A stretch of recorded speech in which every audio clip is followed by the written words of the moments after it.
The black race is one of the branches of the human race. As a section of humanity, he occupies a position in the world at the present time most unfavorable and most uncomfortable. The black people are subjects of ostracism. It is sad that our humanity has shown us no more love, no greater sympathy than we are experiencing. Wheresoever you go throughout the world, the black man is discarded, is ostracized, is relegated to the lowest in things, social, political, and economical. This therefore suggests a problem and one that must be solved. We in this section of the world are not entirely free from this unkind, unsympathetic, and uncharitable behavior of the groups or races around us. But since man has been placed on his own responsibility, whether he be black, white, or yellow, he must act on his own account. We will not unduly whine or complain, but reason among ourselves and see what can be done to remedy this state of affairs. Life is a conflict. You have to fight your way through it whether you will it or not. Those of us who are able to fight most stubbornly live, accomplish most, and to them go the laurels, the palms, and triumph of our civilization and world. We unfortunately have not been trained or educated to the truths of life, paradoxically so. He has shown us no more love, no greater sympathy than we are experiencing. Wheresoever you go throughout the world, the black man is discarded, is ostracized, is relegated to the lowest in things, social, political, and economical. This therefore suggests a problem and one that must be solved. We in this section of the world are not entirely free from this unkind, unsympathetic, and uncharitable behavior of the groups or races around us. But since man has been placed on his own responsibility, whether he be black, white, or yellow, he must act on his own account. We will not unduly whine or complain, but reason among ourselves and see what can be done to remedy this state of affairs. Life is a conflict. You have to fight your way through it whether you will it or not. Those of us who are able to fight most stubbornly live, accomplish most, and to them go the laurels, the palms, and triumph of our civilization and world. We unfortunately have not been trained nor educated in the truths of life, paradoxically so. May I say something to you to give you a true knowledge of yourself and life, so that the same glory and success attained by other men who understand themselves may be yours. Man in the full knowledge of himself is a superb and supreme creature of creation. When man becomes possessor of the knowledge of himself, he becomes master of his environment, the captain of his own ship, the director of his own destiny, the accomplisher of his own ends. Man should understand himself because man is full of knowledge, and this knowledge is a gift of nature. When Mother Nature created man, she deprived him of nothing. He was given the faculty of understanding all things around him. And this faculty for understanding has not been taken away from him. None of his senses have been taken away from him. So there is no excuse for the black man in lacking the knowledge that man is used to beautify the world and produce all that he needs for his happiness and civilization. Look the world over, and whatever you see in it that is pleasing to man, contributing to man's comfort, to his needs and to his satisfaction, it is but the work of man. Man blessed with the knowledge of himself and the understanding of all things around him. If you are able to live with the knowledge of yourself and with the greater knowledge of nature, you must know what is good and what is not. You must know what is finite. You must know that which is material, physical, and otherwise is at your disposal to create or otherwise use. If we leave America and go over to the east to Japan, they will be telling their fellow citizens of Japan of the wonderful accomplishments of the Japanese people, proving that man is moving onward as time moves on. But you have hated yourselves as you have done in previous years. You have shown malice, prejudice, and hate towards nationalism, while Ireland has made progress towards republicanism, while the whole world has made progress in man's accomplishments. You still stand fighting yourselves, dishonoring yourselves, showing no disposition toward that higher life, so that you will be abundantly blessed. So reflect and think that you were created for some purpose other than exhibiting malice toward your neighbor or fellow men of your own race. What a pity it is that we cannot stand united without a written law. There is no written law compelling other races to stand together. They are brought together by the gentle touch of nature. The unwritten law of nature causes them to stand together on all occasions. So wheresoever you find them in the field, that one gentle touch of nature causes them to stand together, if need be, die together. But with the black man, you can preach to him from the pulpits. You lecture from the platforms, from the byways and the hedges. The spirit of cooperation, but he will not cooperate. You talk to him gently, you try talking harshly to him, he still will not cooperate. The result is that he falls prey to those who understand themselves and walk through the world making you their serfs and slaves. You must acquire an understanding of yourselves. Look around you. See the smiling pictures of nature, the beautiful hedges, the wonderful mountains, the wonderful vegetation all around. But because of your disposition to each other, you live in suffering, in want, in penury, and in debt. You lack the gentle touch of nature, love for each other. You hate yourselves. Black men, and what is wrong with you? Why have you no affection for yourselves? Could I hope to see you living among yourselves as the people I've spoken of? Living in charity, love, and in sympathy with each other? It can be done. I wonder if you will adapt that course. Isn't it easier to enjoy prosperity than to live in ignorance and darkness? Why select the worst out of nature? Nature never gave pain, suffering, and death to the world. It was man himself who selected death, pain, and sorrow. I wonder if I cannot inspire you to select between good and evil. Let me impress upon you once again that whatsoever your hardships may be, whatsoever your difficulties in life, they are your own selection. And so if you encourage them, if you husband them and take them to your bosom, they will abide with you.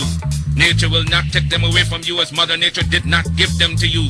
She is not responsible for your sorrows. Mother Nature represents all that is beautiful. She gave you the highest personality in the realm divine. Your sorrows are your own.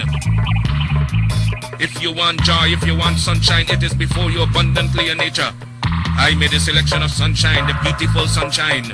I made a selection to laugh with the moon, to laugh with the stars, and sing with the birds of the forest and of the wilderness, to join in the rhythmic music of the winds that sing from east to west and from north to south. Had I selected sorrow, I would have been dead a long time ago, and been without that which would send me into the presence of the divine, because I would have lived not with the knowledge that is divine. We must acquire the higher knowledge of life. Black men and black women, will you get the knowledge that the white man has that causes him to be leaders and masters in the world? They are not gods with a peculiar source for understanding the world around them. They have only given expression to the knowledge of their humanity and been able to use and conquer all to their satisfaction and glory. And that is why they are always greater than you in every community that you find them. Isn't it strange that wheresoever the white man is found, he takes precedence over you? Why is that so? Answer that for yourselves, black men and black women. Wheresoever you come in contact with the white man, you always have to go down in defeat before him. Whether it be in England, in France, or in America, you always have to go down to the white man, and yet he has 2 eyes, 2 feet, 2 hands, same passions, same senses and feelings as you have. Your feet are not put on opposite sides, now your hands turned around the other way. But it's because you fail to use your will, your knowledge, and your mental faculty to the point where you will enjoy life around you. I'm only here and not in the gutters and in the pond of despair because I use my intelligence. And I swear that no man alive shall ever use his intelligence in understanding the works of nature more than I. I shall rise as high as he ascends. I shall meet him on the same platform of mental equality and fight him till thy kingdom come, because nature created us equal. I want you to make up your minds as I've made up my mind years ago. Make up your mind that you will rise to the knowledge of your soul. Because of your ignorance, you cannot understand and decide between good and evil. You don't know whether you're doing right or wrong. With a greater knowledge of life, you're able to appreciate all things around you. I'm able to gather you here because I understand you. Understand your neighbor, your wife, your children, and you will be able to live in harmony with each other and get the best of the life. The early Africans were able to be the fathers of our civilization because they persevered in their object. When we hear the civilization of the Alexandrias, of the Timbuktus, the creation of the black man in the early ages, do we realize that the civilization we now enjoy was handed down to the present century? But the black man went back to sleep and is still sleeping. We are trying to awaken you to the true consciousness of yourselves. You young black men, you young black women, may we not appeal to you knowing you as we do, to turn over a new leaf, rejecting the ignorance, the foolishness, the childishness that has been your part for these many years. We have looked into your faces, you growing manhood, the rising generation, and no serious thought can we see registered on your countenance but the thought of vulgarity. I've been in your presence and my heart bleeds for you. The conduct you reflect. I've listened to your dirty language used to express yourselves when you could have expressed yourselves in good form. Can I appeal to the black manhood to turn over a new leaf? I'm ashamed of my black manhood. And what I've said to the black man, I also said to the black women. Your conduct is disgraceful. Young women whose personality spells respectability.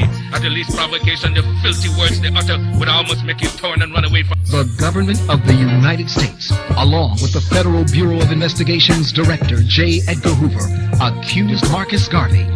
The jury was called in by the eminent Jewish jurisjudgment and given a second set of instructions without their request. The gist of it was that if they had come back with a not guilty or hung jury, to remember the expense in which the government would be put, the public would have lost time, the court, the jury, and the witness have to go through the entire exercise again. They went back into the jury room and 30 minutes later came back with the verdict. Justice is greater than the law. If justice was not included in the law, then the law would be of no use to us as human beings. What I was concerned with was the truth. I asked no mercy. I asked no sympathy. I asked for justice based on the evidence given in the courtroom. I later found out that the judge wanted to speed things up because he had an appointment with the International Zionist Convention in Chicago.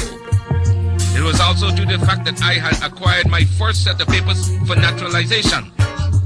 In my closing statement, I told those 12 men that they were to judge a man by the testimony, by what had been brought into the case, by their judgment of what is wrong and what is right. You may condemn the body, but not the soul.